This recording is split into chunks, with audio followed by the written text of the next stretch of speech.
हम अपना ये चैप्टर आज आगे कंटिन्यू करेंगे, शुड विज़ार्ड हिट मॉमी। हमने अब तक रीड किया था कि इसकी एवरी सैटरडे जैक जो है वो अपनी डॉटर जो को स्टोरी सुनाता था ताकि वो सो जाए जल्दी से। और ये रूटीन तब से स्टार्ट हुआ था जब जो सिर्फ कितने साल की थी, सिर्फ 2 इयर्स की थी। ये रूटीन तब स्टार्ट हो गया था। अब वो 4 साल की हो गई थी और इस काम को करते करते 2 इयर्स हो चुके थे। और एवरी टाइम स्टोरी में थोड़ा सा ही चेंज होता था, स्लाइड चेंज ही होता था। क्या चेंज होता था? होता तो रोज़र की ही कहानी थी, लेकिन कभी रोज़र फिश, कभी रोज़र स्क्विरल, कभी रोज़र चिपमंक की कहानी। ठीक है, सिर्फ एनिमल्स चेंज हो जाते थे लेकिन उसमें रोज़र तो वही रहता था।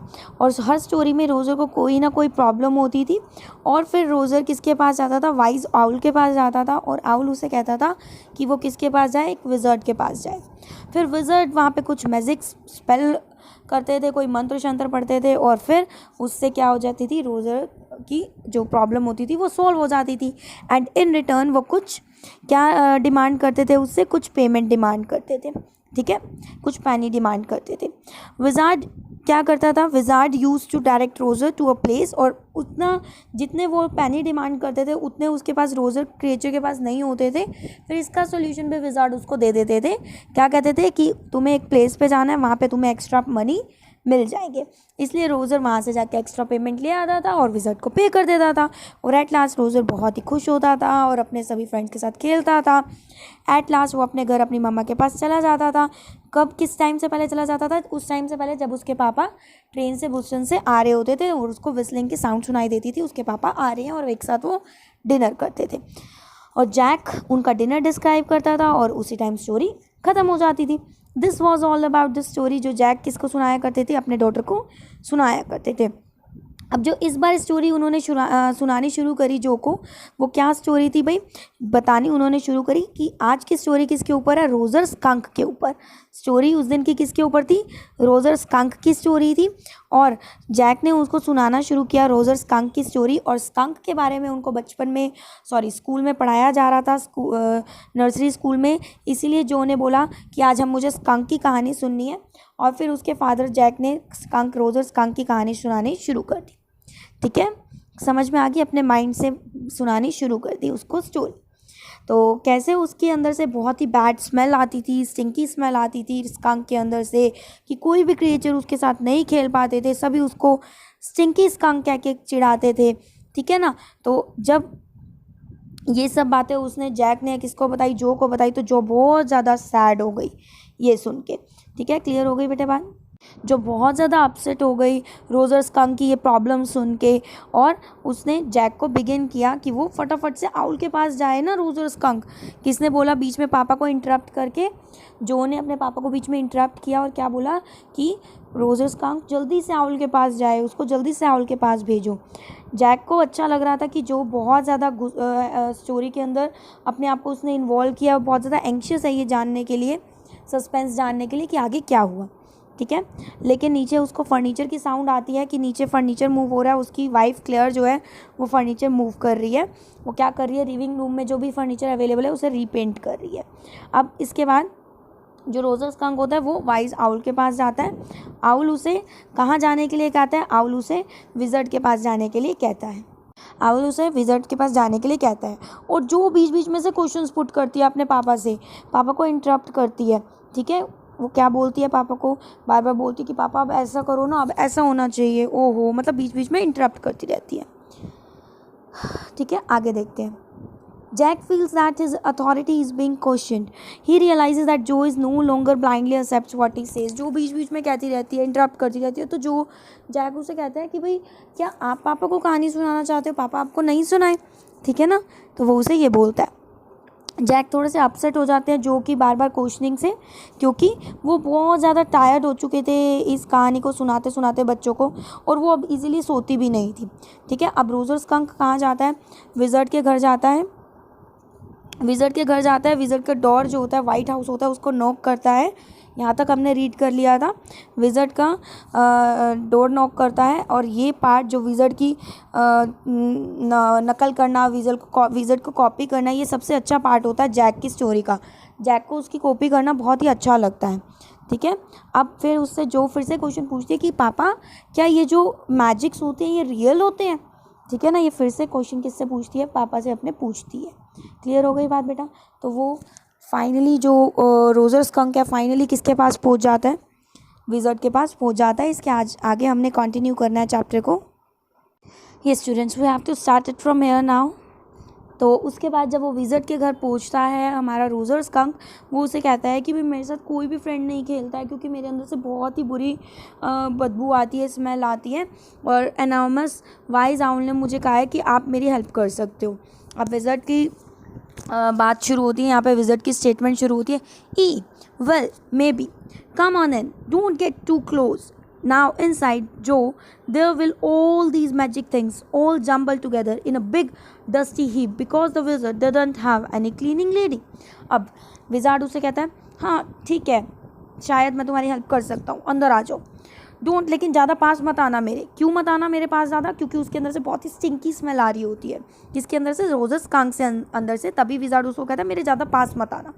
अब फिर से उसके फादर जैक उसे बताते हैं देखो जो अंदर रूम के अंदर विज़ार्ड के घर के अंदर बहुत ही सारी मैजिकल चीज़ें पड़ी हुई होती हैं, सारी जम्बल टुगेदर एक डस्टी हीप में, मतलब ढेर लगा पड़ा होता है, डस्टी हीप, डस्ट उनके ऊपर डस्ट लगा हुआ होता है।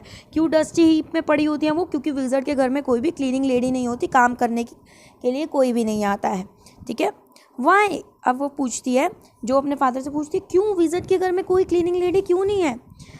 Why, because he was a wizard and very old man. क्यों, क्योंकि वो एक विज़ार्ड है, वो एक जादूगर है और वो बहुत ही बूढ़ा इंसान है, इसलिए उसके घर कोई भी क्लीनिंग लेडी नहीं आती है।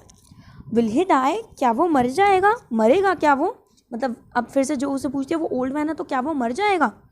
No, wizards don't die. Well he rummaged around and found an old stick called a magic wand and asked Roger Skunk what he wanted to smell like. Roger thought and said roses. अब उसके father क्या कहते हैं, जब जो ने उससे पूछा कि क्या विज़र्ड मर जाएगा, तो उसके फादर कहते हैं नहीं, जादूगर है, जो जादूगर होते हैं, विज़र्ड्स होते हैं, वो नहीं मरते हैं। वेल, अब उसने क्या किया, विज़र्ड ने रमेज्ड अराउंड। रमेज्ड का मतलब क्या होता है, रमेज का मतलब होता है सर्च करना, ढूंढा, इधर उधर ढूंढा, और वहाँ पे उसने अपनी स्टिक को ढूंढा कि कहाँ पे उसका मैजिकल वॉन्ड पड़ा है, जिसको मैजिक वॉन्ड कहते हैं, वही स्टिक, जादू की जो छड़ी होती है, उसने आसपास देखा और ढूंढी अपनी जादुई छड़ी। एंड आस्क्ड रोजर स्कंक, और जैसे ही उसको जादू की छड़ी मिल गई उसने रोजर स्कंक से पूछा अच्छा बताओ तुम किसकी स्मेल, कौन सी स्मेल लेना चाहते हो। तो हमारे रोजर स्कंक ने सोचा और सोचा, थोड़ी देर सोचा और फिर क्या कहा, मुझे कैसी स्मेल चाहिए, रोजेस की स्मेल चाहिए। येस गुड, जो सेट स्मगली, अब जो है सेटिस्फाइड होके, बड़ी खुश होके, स्मगली का मतलब होता है विद द सेटिस्फैक्शन, और जॉय और हैप्पीनेस के साथ जो कहती है हाँ बिल्कुल ठीक है पापा, रोजेस की स्मेल, हाँ बिल्कुल ठीक है। Jack fixed her with the trends like gaze and chanted in the wizard's elderly irritable voice. अब जो जैक जो है अपनी ट्रेंस के साथ, ट्रेंस क्या होता है बेटा, मतलब कि हिप्नोटाइज वे में, जैसे कि उसने जैक ने क्या किया, जो को अपने सामने खड़ा कर दिया और बिल्कुल उसकी आई कांटेक्ट करा, उसकी आंखों के अंदर आंखें डाल के, बिल्कुल ऐसे जैसे वो कैप्टिविटी का होता है ना, जैसे एकदम से खड़े हो जाते हैं बच्चे स्पेल बाउंड होके, वो दोनों की आंखें एक दूसरे की आंखों के अंदर थी और एकदम से जो थी वो बिल्कुल कैप्टिवेट हो रखी थी, बिल्कुल हिप्नोटाइज हो रखी थी, एकदम से खड़ी हुई थी, पापा के देख रही थी, और जैक बिल्कुल अपनी एल्डरली इरिटेबल वॉइस में, विज़र्ड की तरह, विज़र्ड जैसे एल्डरली विज़र्ड की बूढ़ों वाली इरिटेबल वॉइस जैसे होती है, उसमें चैंट करता है मंत्र। चैंट का मतलब होता है बोलना रिपीटेडली। क्या मंत्र बोलता है भाई, दिस इज़ द मंत्र हियर, जो विज़र्ड बोलता है, और जैक खड़ा होकर उसकी कॉपी करता हुआ है, सामने जो के सामने बोलता है, और जो होती है बिल्कुल हिप्नोटाइज स्पेल बाउंड होकर उसके सामने खड़ी हुई होती है, उसकी आंखों में देख रही होती है, बिल्कुल जैसे कहते हैं ना, बिल्कुल हिल भी नहीं रही होती जगह से। And what was that magical words, abracadabra, hocus poo, roser skunk, how do you do? Roses, bosses, pull and ear, roser skunk, you never fear. Bingo. So this was the magical spell. ये magical spell था, ये magical मंत्र था, जो कौन बोलता है, wizard बोलता है, और विज़ार्ड की कॉपी कौन करता है, जैक कॉपी करता है, और जैक किसको सुनाता है, जो उसके सामने खड़ी होती है, बिल्कुल हिप्नोटाइज होकर बिल्कुल सुन रही होती है, अब क्या करेंगे पापा, अब क्या करेगा विज़ार्ड, ठीक है। तो ये मैजिकल मंत्र बोलता है। आगे देखते हैं. He posed as a rapt expression widened out from his daughter's nostrils, forcing her eyebrows up and her lower lip down in the wide, noiseless grin, an expression in which Jack was startled to recognize his wife feigning pleasure at cocktail parties. अब थोड़ी देर के लिए वो ये मंत्र पढ़ के रुक जाता है. कौन? जैक रुक जाता है और एक रैप्ट एक्सप्रेशन का मतलब क्या होता है? एकदम से एक एक्सप्रेशन आ जाता है उसकी डॉटर के फेस के ऊपर. एकदम से एक एक्सप्रेशन आ जाता है किसके ऊपर? उसकी डॉटर के फेस के ऊपर. रैप्ट एक्सप्रेशन का मतलब क्या होता है बच्चे? रैप्ट एक्सप्रेशन होता है कि एकदम से कैप्टिवेटिंग, मतलब एक ऐसा एक्सप्रेशन जो कि जिसको देख के लगे कि जो सामने वाला बंदा है ना वो बिल्कुल आपकी बातों में इन्वॉल्व हो चुका है और उसी के अकॉर्डिंग एक्सप्रेशन दे रहा है. ठीक है, इमीडिएट एक्सप्रेशन उसके फेस पे देखने को मिलता है, जो के फेस पे, ठीक है, जो के ऊपर फेस के ऊपर जो भी उसके फेस एक्सप्रेशंस होते हैं देखने को मिलते हैं. और ये फेस एक्सप्रेशंस कैसे होते हैं? फोर्सिंग हर आईब्रोज अप, उसकी आईब्रोज ऊपर की तरफ उठी हुई होती हैं. लोअर लिप डाउन, और उसका लोअर लिप ऐसे डाउनवर्ड्स की तरफ होता है. और उसके फेस पे एक नॉइजलेस सी ग्रिन का मतलब क्या होता है? ब्रॉड स्माइल दिखती है.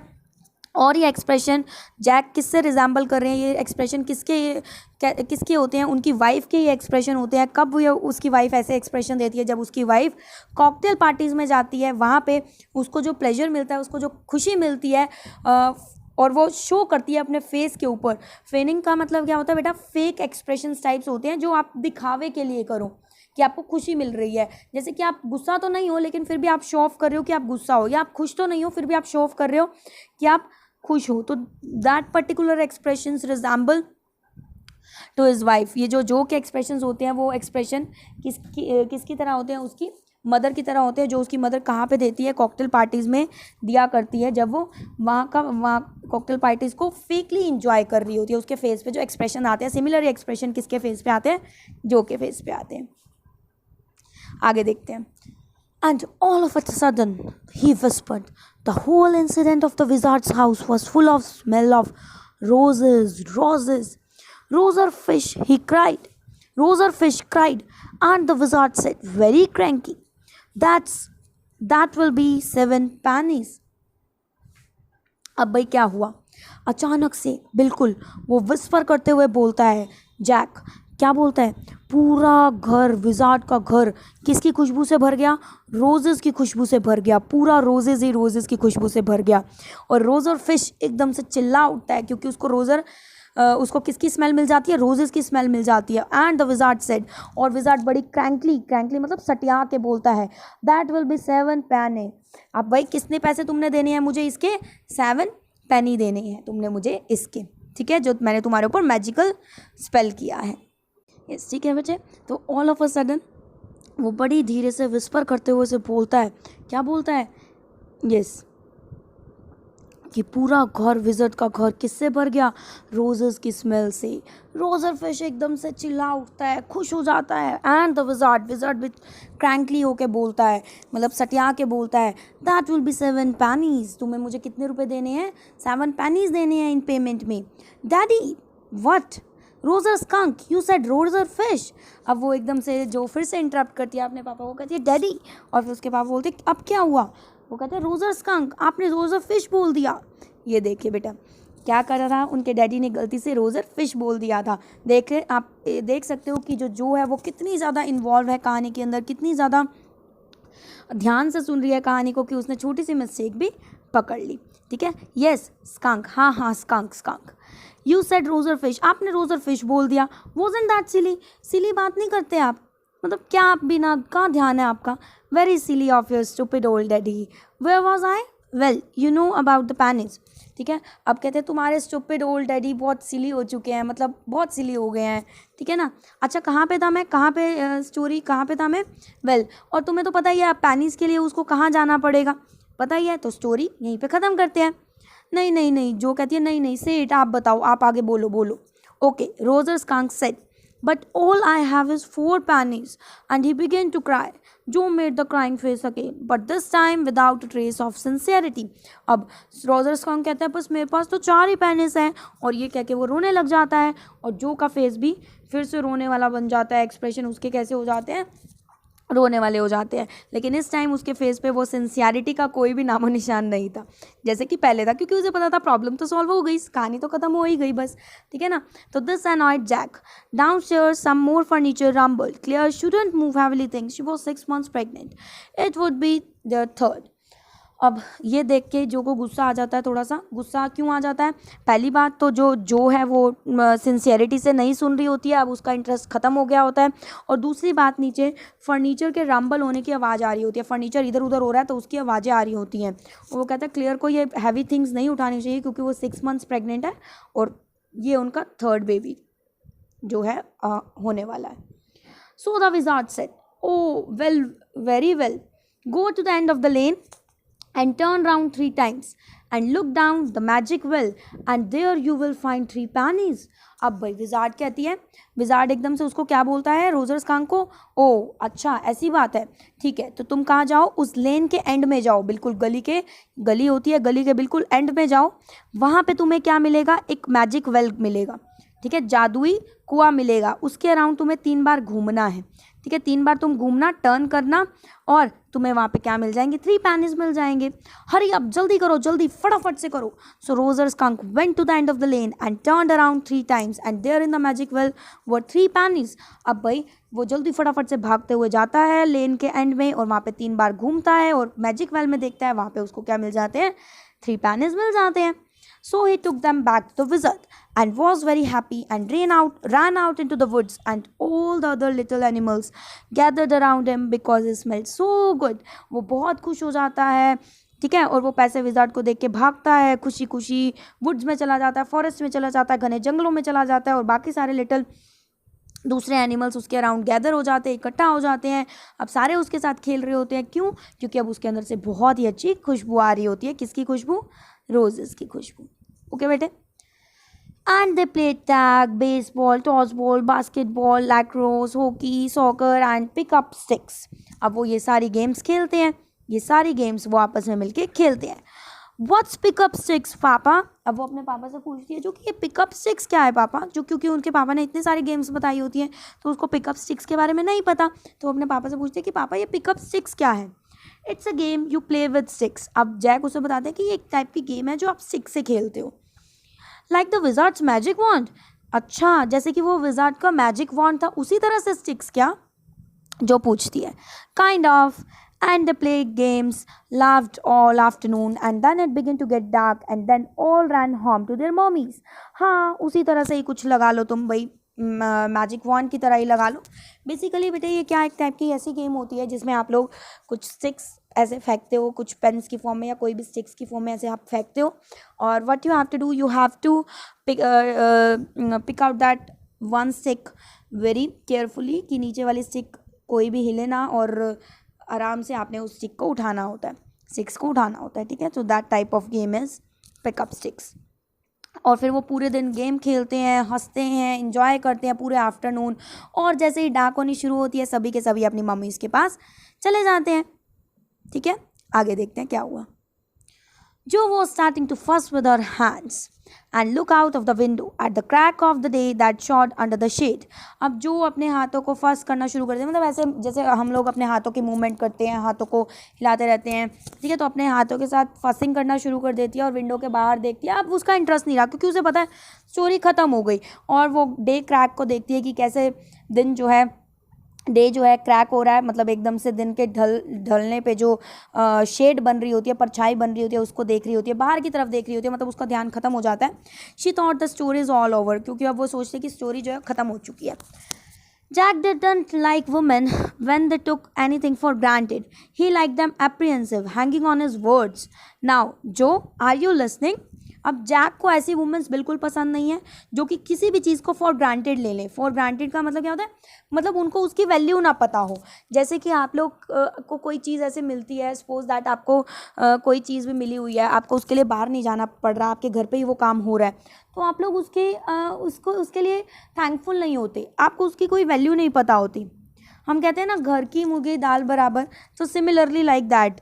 तो वही है कि जो को लगता है कि भाई यार ठीक है ख़त्म हो गई स्टोरी, अब वो ध्यान नहीं देती अपने पापा पे। तो जैक को ये ऐसी वुमेन्स बिल्कुल पसंद नहीं है। वो तो चाहता है कि वुमेन्स कैसी हो, एप्रीहेंसिव हो, मतलब लाइटली ना लें किसी बात को, पूरा अच्छे से सुने, देखें, हैंगिंग ऑन हिज वर्ड्स, आराम से पूरी बात को सुने, ठीक है, वर्ड्स को सुने। अब वो जो से क्या पूछता है कि नाउ जो आर यू लिसनिंग, क्या तुम सुन रही हो मुझे? यस। अब वो कहती है हाँ, because this is very interesting, क्योंकि अब जो आगे की कहानी है वो बहुत ही इंटरेस्टिंग है। आगे की कहानी वो अब सुनाना शुरू करता है अपनी डॉटर को। Rosa Skunk's mommy said, what's that awful smell? अब रोज़ा स्कंक की मॉमी उसको कहती है ये कैसी ऑफुल स्मेल आ रही है, कितनी गंदी स्मेल आ रही है। व्हाट? अब एकदम से जो रिएक्ट करती है, क्या? उसकी मॉमी ने ऐसा क्यों कहा? And Rosa skunk said, "It's me, mommy. I smell like roses." And she said, "Who made you smell like that?" And he said, "The wizard." And she said, "Well off, all the nerve. You come with me and we are going right back to that very awful wizard." अब Rosa skunk बेचारा कहता है कि it's me mommy, कि मैं हूँ मम्मा, मेरे अंदर से रोजेस की स्मेल आ रही है। और एकदम से उसकी मामा बोलती है, किसने तुम्हें ये स्मेल दी, किसने तुम्हें ये रोजेस की स्मेल दी? उसने उससे पूछा। एकदम से फिर रोज़ा स्कंक कहता है विज़ार्ड ने। एंड फिर से वो बोलती है उसकी mama, well of all the nerve, गुस्से से, जैसे हम लोग कहते हैं ना उसकी तो, मतलब ऐसे करके हम बोलते हैं ना गुस्से में, वो तो गया अब, लाइक दैट। तो ये उनका फ्रेज़ है, well of all the nerve. मेरे साथ चलो तुम अभी के अभी, अभी हम उस ऑफुल गंदी से विज़ार्ड के पास जाते हैं। कैसे हिम्मत हुई उसकी तुम्हारी स्मेल चेंज करने की? ठीक है बेटे। तो अब कहानी में ट्विस्ट आ गया है।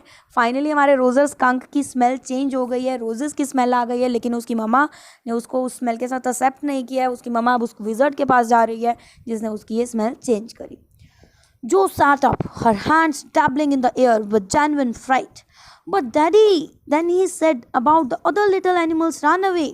जो एकदम से खड़ी हो जाती है, उसके हाथ हवा में, डैबलिंग का मतलब होता है इधर उधर हिलने शुरू हो जाते हैं, मतलब जैसे प्रोटेस्ट करिए कि नहीं ये तो गलत है, ठीक है, फ्राइट से, डर से वो बोलती है, डैडी उसको बताना चाहिए, उसको अपनी मम्मा को कहना चाहिए कि सारे एनिमल्स मुझसे दूर भागते हैं।